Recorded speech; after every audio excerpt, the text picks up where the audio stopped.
on YouTube? I'm the Charmwart, your coach for the Newcastle Ninjasks in the CBL League, and welcome to our team preparation preview thing for Week 2's battle against the Knoxville Bearticks. Now, this is Week 2. We're coming out of a good week for Week 1. We had a great battle last week against Reichwin. Ended up with a 4-0. A 4-0 that was the most decisive win of the week. So we were actually in the lead of the league at the end of last week. So hopefully, with our record being at 1-0, hopefully we can keep up the good streak. But we are not going to get complacent because our opponents this week, as I said, are the Knoxville Bearticks, coached by Lax Attacks, and he's got a pretty powerful draft. So I'm going to try and get right into it. But, essentially, Nix and I looked at this draft this week and kind of just went, oh no, because this draft is absolute power. And now I know I didn't do a draft. I did draft analysis last week. I did not do a team preview. So I'm kind of new to this, but we're gonna do our best, guys. We're gonna do our best. So I'll list off the draft of the Knoxville Bearticks real quick, and then I'll get into its team choices. So, the Bearticks drafted Kieran Black, Klefki, Crobat, Krookodile, Regirock, Miltank, Mega Blastoise, Mew, Machamp, Scolipede, and Luxray. Now, this draft, we do not do very well against this draft. We don't have a lot of checks to a lot of the Pokemon that he's going to be able to bring, or a lot of solid checks. Like last week, we had some solid checks to a lot of Reichwin's team. Obviously, what jumps out is Kieran Black, because Kieran Black just shreds. Kieran Black is mental. Klefki could be a problem. Mew, obviously, because it can do anything, and Scolipede with Kieran Black. If we want to baton pass speed to it, that's also going to be a big issue for us. So it's not a great week for us, but we've done our best to come up with a team that's going to be able to help us hopefully scrape a victory. Hopefully, but at the end of the day, guys, it's all in good fun. But it's nice to win. So we're going to try our best. I actually battle Lax in hopefully a couple of hours from now if he wakes up. It's Friday night here yet again. But without any further ado, let's jump into it. So the first Pokemon that we knew we had to bring once again was Garchomp, and we are choice scarfing our Garchomp yet again. He might not predict a choice scarf Garchomp.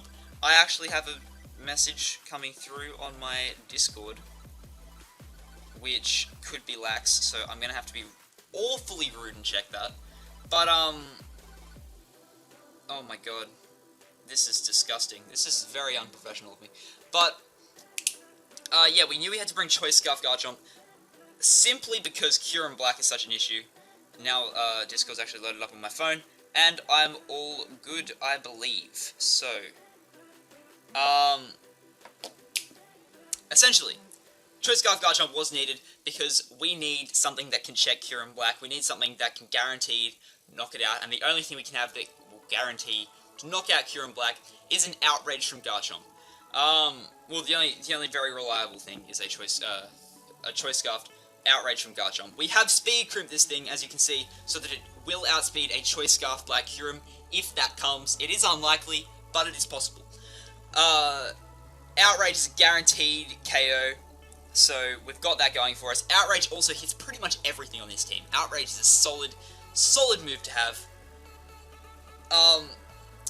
Earthquake's there, obviously can hit Klefki. It doesn't hit a lot on his team, but it's stab. It's a nice move to have. Stone Edge. Oh, this moveset basically. Once we've got Outrage on this set, everything else isn't as necessary. But yeah, Stone Edge and Crunch are also there to get some nice damage off on some of the other pokes on his team. Scolipede, Mew if necessary. We can hit those if we need to. So yeah, we have invested a little bit in HP that we didn't put in speed.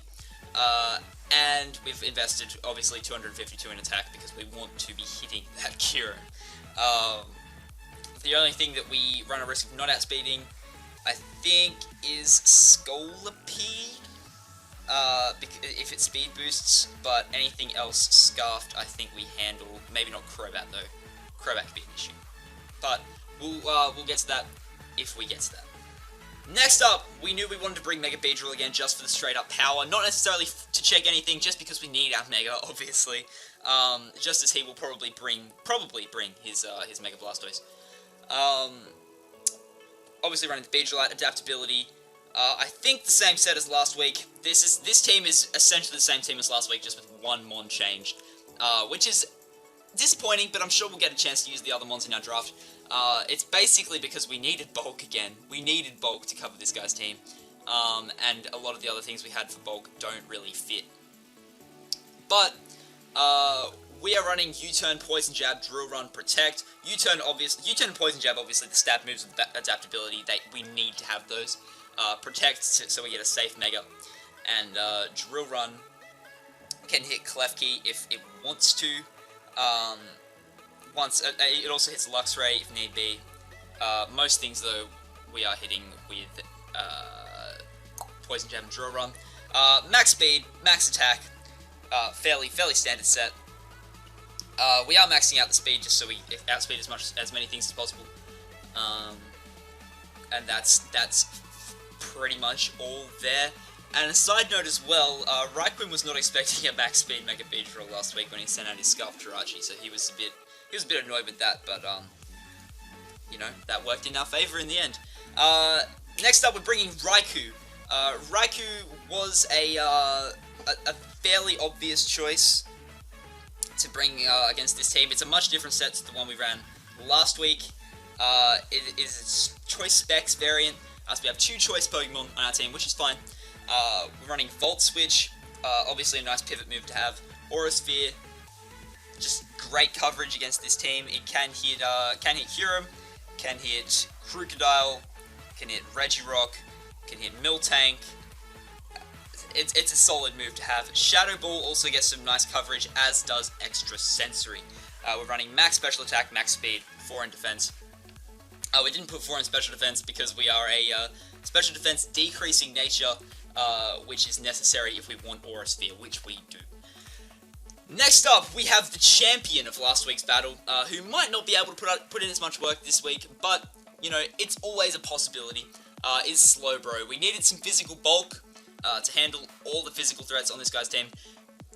Most of his team is physical.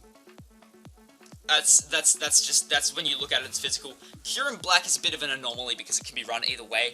He ran it special last week, so that really annoys us because it has us scratching our heads. We don't know what to expect from it. But hopefully it goes down in 1 hit from an outrage anyway. But yeah, we're running Scald, Psyshock, Carmine, Slacker, fairly a very generic set. But they're generic because they work. Regenerator, Leftovers, Scold. I already read out the moves. What the hell? I'm a bit tired on a Friday night. Max HP, max defense. We want to be taking as many hits as possible. Which is that's essentially Slowbro's job. We want to be taking hits. We want to be able to soak up some damage and have a nice safe switch in when it is needed.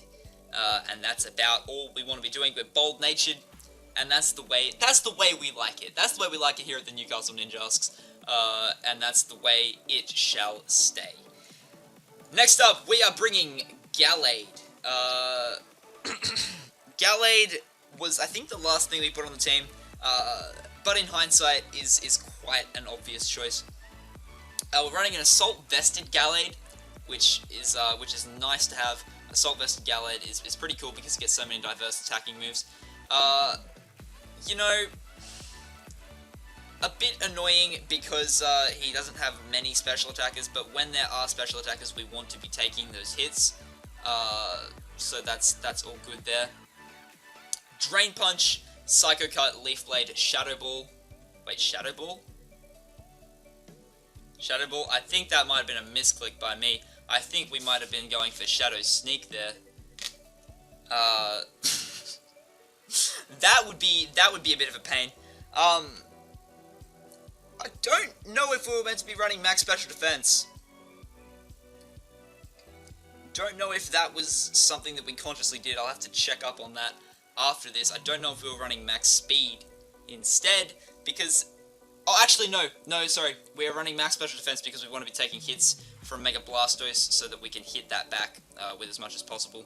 Our defense is pretty disappointing, but that's the way we're going to have to play it. Just make sure we don't switch into any crazy physical attacks. Obviously, Drain Punch is going to be doing miracles for us. Psycho Cut, Leaf Blade, and Shadow Sneak also putting in work. Drain Punch is going to be hitting Miltank, it's going to be hitting Kyurem, Krookodile, which will be a nice thing to hit. Psycho Cut is basically there for Crobat and Scolipede, and Machamp, but mainly Crobat and Scolipede. And then Shadow Sneak's just there if we need to get that extra bit of chip damage. And there's some mons that we don't quite OHKO with a lot of Pokemon, but we nearly get there. And Leaf Blade is basically there to hit Mega Blastoise, because between Raikou and Gallade we have something to hit its Mega, which is nice. That's always really good. And then finally we have the one and only Umbreon back again for another week, and this is possibly the most cowardly Umbreon set that you can run. Protect, Wish, Toxic, Heal Bell. I feel terrible for playing this, but what can you do? It's necessary, and we have Umbreon. And it's Pokemon. You gotta be ready. You gotta have that fail-safe there. It's a bit of a mixed defense, Umbreon. Like we're running stats in each of our defenses. 248 HP, 112 defense, and 148 special defense. Protect, Wish, Toxic, and Heal Bell. As I said, Synchronize, Leftovers. You know, it's standard cancer.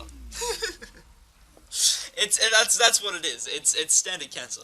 But hopefully it can take up some hits, and you know, Heal Bell's very good for us because Klefki's going to want to be throwing status around. Crobat could be, Miltank potentially could be, Mew potentially could be, Scolipede potentially could be.